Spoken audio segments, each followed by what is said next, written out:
and welcome to the Business Spotlight. This is Pat Dewar. Today, we've got another issue of Dr. Mary Swift of Dallas Laser Dentistry. Today is a real unique journey into how somebody can find a good dentist. And even beyond that, it really comes from, now Mary, Dr. Mary, you have found, I'll say it this way, it's not uncommon for somebody to say, hey, I'm out of state. Yeah. How do I find a dentist? Or I'm moving, what should I do? And I always try first to use my own personal resources, other dentists I've met in meetings, to find them somebody. But sometimes I don't know anybody myself to refer a patient to if they're moving away. But I did kind of come up with a checklist of what you should look for when you're looking to find a new dentist. Mm-hmm. Things that I know in my profession make someone good, and I thought the public should know that. Absolutely. And I sort of started by looking at the kinds of practices that someone could be a member of. Private practice, that's usually one or two dentists in a small private practice setting, appointment required. It's usually staffed with others that can take care of you very well throughout the profession. Clinics are the next choice. That would be a chain of offices. And they usually employ the dentist, so the dentist, you might not see the same dentist every time you go, but they have ways of saving money. They actually negotiate with insurance companies for reimbursement rates, and they are large so they can get discounts on supplies, and they pass it on to the customer. It's kind of like the Nordstroms and the Walmart. There's private practice and clinic. You get good care at both. It's where you want to shop. And then thirdly, is your choice insurance driven? Do you have to choose off of a list of providers? So that's sort of a basic overall start. What kind of practice are you looking for?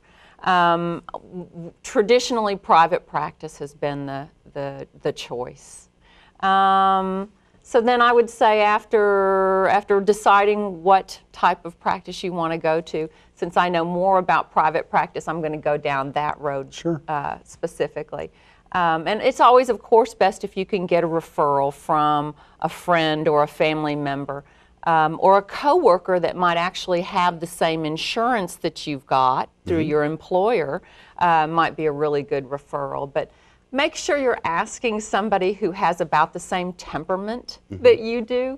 If you're the kind of person that would put up with anything and real easygoing, and you're asking somebody who is a control freak, so kind of get your referral from somebody that you think you would like the same people. Right. So, so that's sort of a start. Then from there, I would look at: do you have any special needs? TMJ. Do you have trouble with your jaw joint? Wheelchair accessibility. I mean, you sort of start thinking about how easy is it going to be location-wise. Are you looking for a cosmetic dentist? Are you looking, so if you have a special need, that's where I would say go to the internet. Go to the internet, look, location, look if you have any special needs, see what pops up, okay?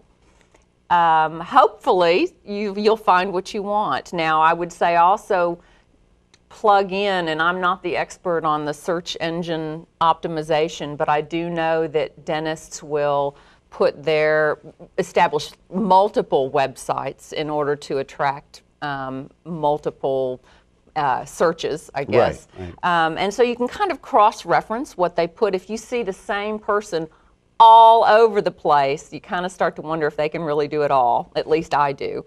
And so start honing and looking at the website. Is it professionally done? Do they offer reviews? Reviews are powerful these days. I know when I shop retail, I look at those I look at how many reviews, and then from there, the percentage of good. Now, You can't please everybody. So if you see a bad review amongst, you know, a heavily weighted positive review, you know, then you got to take it for what it's worth. You can't please everybody all the time, but reviews are very revealing nowadays. One of the things that usually pops up pretty early when you're going down that route is a directory. And I've been cautious of directories because in the sense of just, they've got 50 dentists there in a row, and you know, how do you differentiate? Okay. So you're saying, I'm saying step further into their website? Step further in, go into their website and take a look at credentialing. You'll see some dentists have lots of letters behind their name, not just DDS or DMD, and you're like, what does that all mean?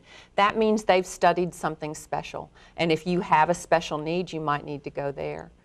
Do they give back to the public? Do they do any kind of charity work, giving back? Do they participate in organized dentistry? Do they hold memberships? Do they hold positions in offices within dentistry? That's all.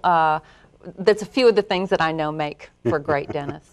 Well, one of the things that's going to be fun is to look at the next few segments, because you literally are going to walk somebody through. Okay, searching. We're going to look at what the you actual. Expect when you pick up that phone will be next. That's to right. Call. And then after that, when you're sitting in the dentist's office, what do you do then? So this is Pat Dewar. There's a Spotlight. We'll be right back.